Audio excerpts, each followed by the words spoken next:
This is a special report from KELOLAND TV.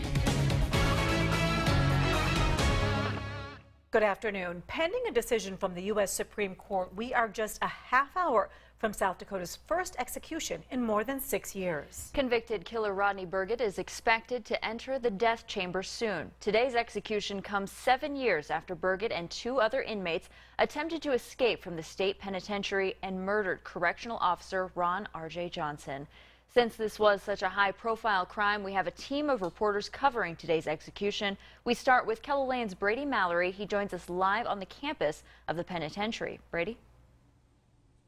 Yeah, right now I am in the media room and several reporters from our news team are gathered here, including myself, and we will be here throughout the duration of the evening to bring you the latest on what's happening. And of course, this room is in the Ronald R.J. Johnson Training Academy, and this building is named after Johnson, who Berget and Eric Robert killed 7 years ago when they tried to escape from prison. And I want to point a few things out. All eyes will be on this podium later on this evening. This is where Department of Corrections staff and witnesses will come to talk to the media about what they saw this evening or this afternoon during the execution. One of those witnesses, as we have reported, is KELOLAND's Don Jorgensen. However, we will not get the full list of witnesses until about 10 days from now. That's what the Department of Corrections is saying. And I also have this. According to the DOC, Berget's last meal that he requested today included pancakes, waffles, french fries, and cherry nibs licorice.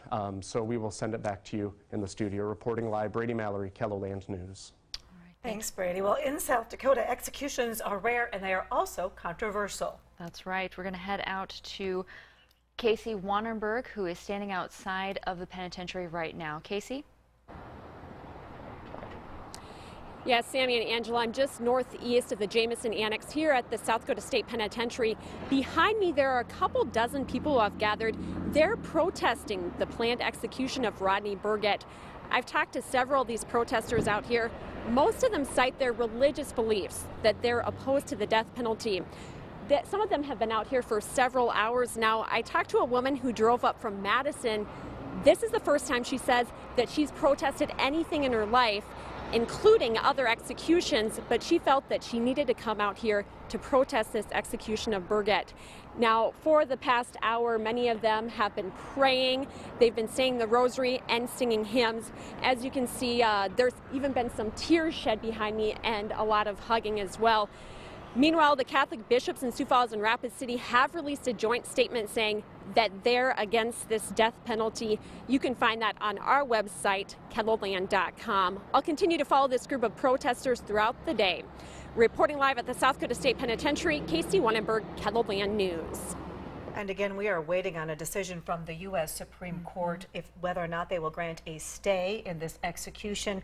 Lawyers are arguing that Berget is intellectually, developmentally disabled and that he should not be executed according to federal law. Right, and there's some reports saying that Berget had actually participated in Special Olympics as a child and other things. Tim Shriver of the Special Olympics says that is true, that he did participate in the 70s and from Aberdeen in Special Olympics.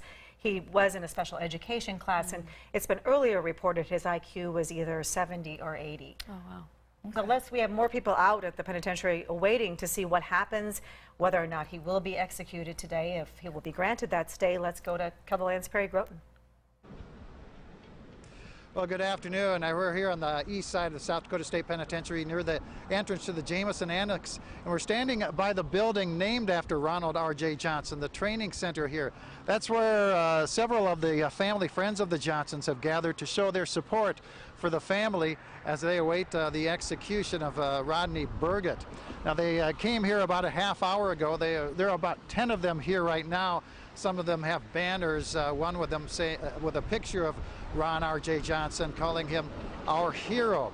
Now, many of them have known the Johnson family for years, and they've been here through the very beginning, through all of the trials, the appeals, the hearings, and now they're awaiting his death sentence, hoping that it is carried out eventually within the next half hour or so. I talked with one woman who said she was with Lynette Johnson the day she found out that RJ had died, and she accompanied her to the hospital. And we're told too that they say that Rodney Berget will die much more humanely than Ronald R.J. Johnson did. So they're awaiting here news of the execution. Standing around here, they expect more Johnson family supporters to arrive on the scene in the next few minutes as we await the execution of Rodney Berget. Reporting live from the South Dakota State Penitentiary, I'm Perry Groten reporting. And again, we are waiting on a decision from the U.S. Supreme Court. Attorney Julia Yackel filed for a stay of execution. Justice Neil Gorsuch is the justice who will make that decision in this case. And I was in communication with Marty Jackley earlier. He issued a statement saying he is in communications with the U.S. attorney and waiting to hear what the Supreme Court will decide. Right, and the execution was scheduled for 1:30. 1:30, so coming up here in just about 25 minutes or so. Wow. All right. Well, based on past executions, Berget is likely being moved from his holding cell to the execution table. After correctional officers restrain him, staff will start a pair of IVs to begin the lethal injection. Witnesses will go into the viewing rooms at about 1:15 p.m. Berget will then give his final statement before the injection is finished. Medical staff will have to take Berget's vital signs to officially pronounce him dead. Now, in the past, we had 2 executions in 2012. This process has taken about 20 minutes. After that, witnesses will speak to the media. You have been watching a KELOLAND News special report. We will continue to bring you information as it becomes available. You can also find updates at KELOLAND.com and on our KELOLAND News app. We now return to regularly scheduled programming.